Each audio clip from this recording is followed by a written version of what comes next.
Keeping it all in perspective, the Nuggets are 12-4 in their last 16 games, so everything stayed in perspective. They've been winning like crazy. That's a 75% win percentage over a 16-game period. They've been playing really great basketball. So tonight sucks, the loss sucks, and I'm very frustrated because very winnable game. The Denver Nuggets were up double digits in the fourth quarter at one point in time. It was just a straight collapse. Tonight, the Denver Nuggets starters were minus 16, minus 15, minus 16, minus 11, minus 5. The Denver Nuggets bench were a plus 6, plus 18, plus 8, plus 13, plus 3. The bench did its job.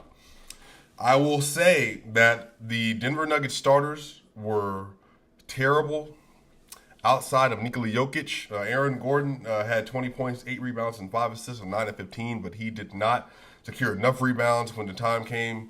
He also had a traveling call where Nikola Jokic gave him the ball in overtime. They were already up 5. They had an opportunity to go up 7, which would have mattered very much. And he traveled when Evan Mobley came and contested the shot. Will Barton was objectively terrible tonight. It was one of the worst games from the season by far. He shot tonight. Will Barton was 10, 7, and 3 on 3 of 14 shooting, 2 of 6 from 3, minus 15. But it was just utter force shots across the board. He had a forced three-pointer on a hezzy with like 12 seconds left in the shot clock in overtime. Wasn't necessary. He basically shot them out of a double-digit lead, out of a great lead in the fourth quarter. Objectively, Will Barton tonight is the dud of tonight. He also is, because of his shooting and decision-making and because of his defense that he did not play, because of the rebounds he did not secure. He didn't shoot well, he didn't play defense, and he didn't rebound well. Tonight, his counterparts, Darius Garland, 25 points, 14 assists. Lauri Markkanen, 31 points, 10 assists on 6 of 12 from 3. And then Evan Mobley, 27 points, 11 rebounds. The Cleveland Cavaliers starters were a plus 25, plus 21, minus 2, plus 18, and plus 8. And then the whole bench was obviously in the negative. They just got outworked tonight. They had 3 players that went in 20-plus points. They had 3 players that had double-doubles. The Denver Nuggets had only 1 player with multiple rebounds, or in terms of double-digit rebounds.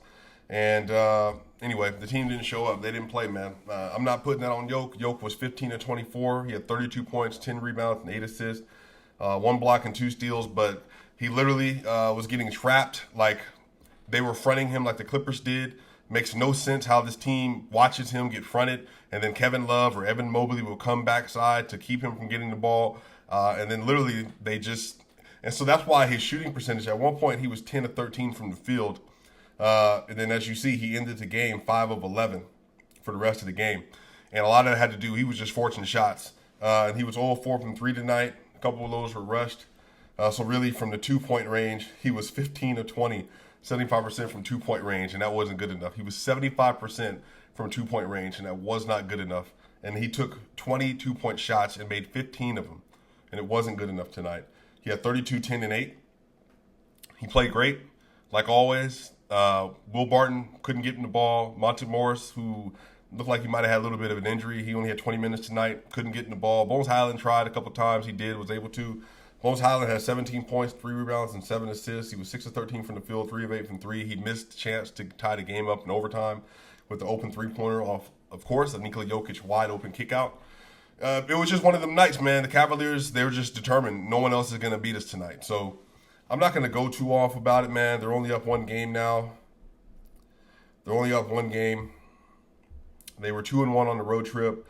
They're up 1 game to the Timberwolves. The Dallas Mavericks lost tonight, so they could have been a half game behind them. Actually, they would have been tied behind them, and then the Jazz would have been a half game behind. They could have been creeping up to the 4th seed, really. But that's what happens, man. That's what happens.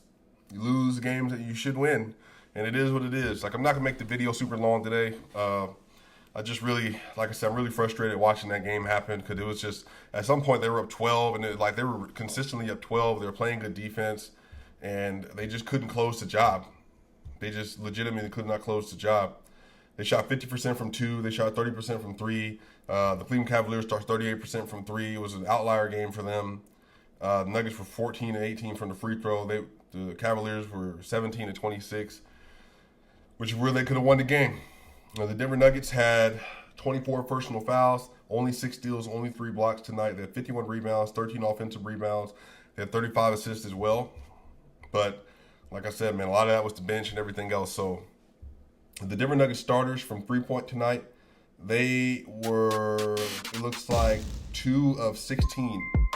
The Denver Nuggets starters were 2 of 16 from 3. So that's your story, y'all. I'm not going to talk too long. Hey, man, I appreciate y'all. Go ahead and hit that subscribe button. Follow the channel, man. We're going to be back. We play the Boston Celtics on Sunday, and we